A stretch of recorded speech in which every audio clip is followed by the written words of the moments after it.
La ikraha fid din qad tabayyana ar-rusydu minal ghayy faman yakfur bit-taghuti wa yu'min billahi faqad istamsaka bil urwatil wusqa lan fisama laha wallahu sami'un alim. Tidak ada paksaan untuk memasuki agama Islam. Sesungguhnya telah jelas jalan yang benar daripada jalan yang sesat. Karena itu, barang siapa yang ingkar kepada taghut dan beriman kepada Allah, maka sesungguhnya ia telah berpegang kepada buhul tali yang amat kuat, yang tidak akan putus. Dan Allah Maha mendengar lagi Maha mengetahui. Mohon dijelaskan. Karena itu barang siapa yang ingkar kepada taghut dan beriman kepada Allah, maka sesungguhnya ia telah berpegang kepada buhul tali yang amat kuat, yang tidak akan putus.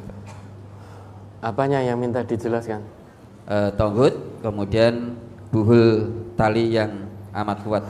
Taghut itu, Umar ibn Khattab, Khalifah Umar mengatakan, at-taghut huwa syaiton. Taghut adalah setan. Setiap bujuk rayu setan itu adalah taghut. Maka jangan diikuti. Tetapi kewajiban kita mengkufuri bujuk rayu setan. Kalau menurut Imam Malik, taghut itu kullu ma'ubida min dunillahi. Segala sesuatu yang disembah selain Allah. Jadi kalau ada orang menyembah selain Allah, berarti dia sedang beriman kepada taghut. Ibnul Qayyim memberikan definisinya tentang taghut. Kullu ma tajawaza bihil abdu haddahu min ma'budin au matbu'in au muta'in. Kullu ma tajawaza bihil abdu haddahu. Segala hal yang dengannya seorang hamba melampaui batas. Hal itu bisa berarti min ma'budin, melampaui batas terhadap yang disembah atau yang dipertuhankan. Au matbu'in, mengikuti orang secara membabi buta tanpa kebenaran dasar dari agama. Au muta'in, mentaati orang secara membabi buta tanpa landasan dari agama. Itu kata Ibnul Qayyim taghut. Bukan hanya menyembah kepada selain Allah saja. Kalau menyembah kepada selain Allah, ada seseorang menyembah berhala, menyembah batu, menyembah dukun, menyembah pohon, itu jelas dia mengimani taghut. Tetapi bukan hanya sebatas itu. Dia mengikuti seseorang itu meski tanpa landasan dari Quran dan Sunnah, dia ikuti secara membabi buta, sebagaimana yang dulu dilakukan oleh kaum Yahudi dan Nasrani terhadap orang-orang alim mereka dan pendeta-pendeta mereka. Maka orang itu sedang mengiman atau beriman kepada taghut. Sama dengan kita. Kalau ada orang di antara kita, kemudian kita ikuti secara membabi buta tanpa landasan Quran dan Sunnah, secara tidak langsung, tanpa sadar, kita beriman kepada taghut. Karena mengikuti seseorang, mentaati seseorang secara membabi buta tanpa landasan yang dibenarkan oleh Allah dan juga Rasulullah. Maka kata Allah, "Faman yakfur bit-taghut." Memang tidak ada paksaan untuk beragama Islam.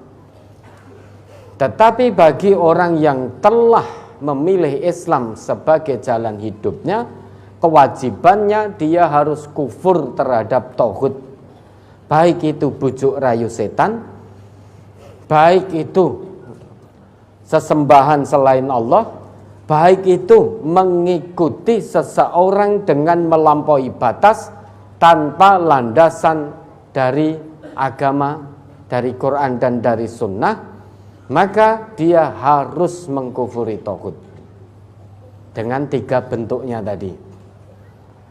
Kemudian wajib bagi orang yang telah memilih Islam untuk senantiasa beriman, wa yu'min billah, wa yu'min fi'il mudhari'. Fi'il mudhari' itu mengandung makna kontinuitas, istimrar, yufidul istimrar. Jadi terus beriman kepada Allah, maka faqad istamsaka bil urwatil wuthqa lan fisama laha. Sejatinya, hakikatnya dia telah berpegang teguh pada buhul tali yang sangat kuat, yang tidak akan pernah putus. Buhul tali di sini berarti agama Allah. Panjenengan pernah lihat tali itu kalau ada buhulnya, gimana ya? Buhul itu apa ya? Gambar itu loh yang mengikat, simpul, ya, simpul tali. Simpul itu apa? Wah, ini ya susah lagi kalau ditanyakan simpul. Undelan, bahasa apa? Bundelan. Bahasa Indonesianya bundelan apa? Simpul. Jadi tali itu kan ada simpulnya. Dia mengikat begitu kuat. Ya, tali simpul itu sulit untuk lepas. Karena mengikat sangat kuat. Maka tali Allah ini, dia ikatannya sangat kuat. Tali Allah tidak akan pernah putus. Tali Allah yaitu agama Allah. Kalau bicara agama Allah berarti Quran dan Sunnah. Tali Allah ini sangat kuat dan tidak akan pernah putus.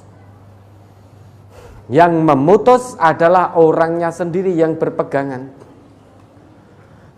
Kalau ada orang yang berpegangan pada tali Allah, ini talinya sudah sangat kuat. Namun pegangannya ora tenanan, hanya setengah-setengah, maka dia akan jatuh.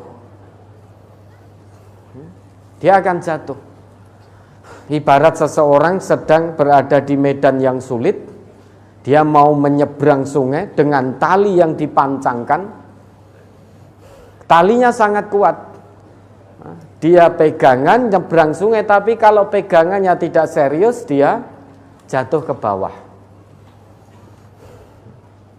Begitu pula sebaliknya. Meski pegangannya sangat kuat, sangat erat, sekuat tenaga, kalau talinya tidak kuat, maka akan putus. Dia akan jatuh ke sungai. Lah ini tali Allah sangat kuat, tidak mungkin putus. Kewajiban kita berpegang pada tali Allah ini sekuat tenaga, zahiran wa batinan, jiwa dan raga, biar tidak jatuh dalam bujuk rayu setan, biar tidak jatuh dalam mengikuti tauhid. Kalau gondelan kita, pegangan kita hanya sak-sae, nek wayah eling pegangannya kenceng, nek wayah lupa ya dilepas. Kalau ketika waktu seneng ingat Allah, pegangan kenceng. Kalau sedang susah lupa kepada Allah, melepaskan tali Allah itu. Kalau pas susah ingat betul kepada Allah, pegangannya kenceng, semakin dekat pada Allah. Kalau pas seneng lupa kepada Allah, melepaskan pegangannya, maka dia akan jatuh mengikuti tauhid, mengimani tauhid, ikut bujuk rayu setan. Maka biar tidak terjerumus dalam mengimani tauhid, pegang tali Allah dengan erat. Talinya tidak pernah putus, maka pegangan kita jangan sampai putus. Biar tidak putus berpegang, kita harus kuat jiwa dan raga, Sehingga pegangan kita pada tali Allah itu menjadi komitmen hidup kita. Ya, yang diwajibkan hanya orang yang sudah memilih Islam sebagai jalan hidup. Wajib bagi orang Islam mengkufuri tauhid. Wajib bagi orang yang telah memilih Islam, wajib beriman terus-menerus kepada Allah. Karena kufur pada tauhid, selalu iman pada Allah, hakikatnya dia sedang berpegang pada tali Allah yang sangat kuat, yang tidak akan pernah putus. Ya, mudah-mudahan bisa dipahami. Ada lagi?